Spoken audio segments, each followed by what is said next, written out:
ನಮಸ್ಕಾರ ಸ್ನೇಹಿತರೆ, ಇಂದಿನಿಂದ ರಾಜ್ಯದ ವಿವಿಧ ಜಿಲ್ಲೆಗಳಲ್ಲಿ ಭಾರೀ ಮಳೆಯಾಗಲಿದೆ ಎಂದು ಹವಾಮಾನ ಇಲಾಖೆ ಮುನ್ಸೂಚನೆ ನೀಡಿದೆ. ಹೌದು, ದಕ್ಷಿಣ ಕನ್ನಡ, ಉತ್ತರ ಕನ್ನಡ, ಚಿಕ್ಕಮಗಳೂರು, ತುಮಕೂರು, ಹಾವೇರಿ, ಬೀದರ್, ಬಳ್ಳಾರಿ, ವಿಜಯನಗರ, ಉಡುಪಿ ಜಿಲ್ಲೆಗಳಲ್ಲಿ ಗುಡುಗು ಮಿಂಚು ಸಹಿತ ಮಳೆಯಾಗಲಿದೆ ಎಂದು ಹವಾಮಾನ ಇಲಾಖೆ ಮುನ್ಸೂಚನೆ ನೀಡಿದೆ. ಏಪ್ರಿಲ್ 27ರಂದು ಅಂದರೆ ಭಾನುವಾರ ಉತ್ತರ ಕನ್ನಡ, ದಕ್ಷಿಣ ಕನ್ನಡ, ಉಡುಪಿ ಜಿಲ್ಲೆಗಳಲ್ಲಿ ವಿವಿಧೆಡೆ ಸಾಧಾರಣ ಮಳೆಯಾಗುವ ಸಾಧ್ಯತೆಯಿದೆ. ಉತ್ತರ ಕರ್ನಾಟಕದ ಧಾರವಾಡ, ಗದಗ, ಬೆಳಗಾವಿ, ಬಾಗಲಕೋಟೆ ಜಿಲ್ಲೆಗಳ ಕೆಲವು ಸ್ಥಳಗಳಲ್ಲಿ ಬಿರುಗಾಳಿಯೊಂದಿಗೆ ಗುಡುಗು ಸಹಿತ ಮಳೆಯಾಗುವ ಸಾಧ್ಯತೆಯಿದೆ. ಅದೇ ರೀತಿ ರಾಯಚೂರು, ಯಾದಗಿರಿ, ಕೊಪ್ಪಳ ಹಾಗೂ ಹಾವೇರಿ ಜಿಲ್ಲೆಗಳ ಕೆಲವು ಕಡೆ ಗುಡುಗು ಸಹಿತ ಮಳೆಯಾಗುವ ಸಾಧ್ಯತೆಯಿದೆ.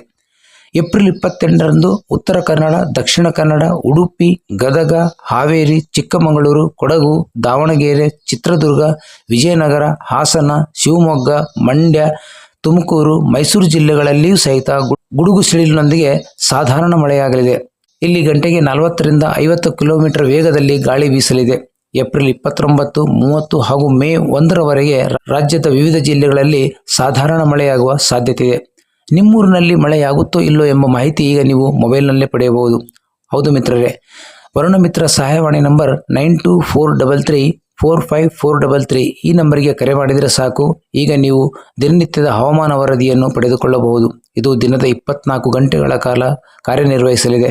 ಹಾಗಾಗಿ ರೈತರು, ಸಾರ್ವಜನಿಕರು ಯಾವುದೇ ಸಮಯದಲ್ಲಿ ಕರೆ ಮಾಡಿ ಮಳೆಯ ಮಾಹಿತಿಯನ್ನು ಪಡೆಯಬಹುದು. ಇದೇ ರೀತಿ ಮಳೆಯ ಮಾಹಿತಿ ಪಡೆಯಲು ನಮ್ಮ ಚಾನೆಲ್ಗೆ ಸಬ್ಸ್ಕ್ರೈಬ್ ಮಾಡಿ, ಶೇರ್ ಮಾಡಿ, ಕಮೆಂಟ್ ಮಾಡಿ. ಮತ್ತೊಂದು ಕುತೂಹಲಕಾರಿ ಮಾಹಿತಿಯೊಂದಿಗೆ ಭೇಟಿಯಾಗೋಣ. ನಮಸ್ಕಾರ.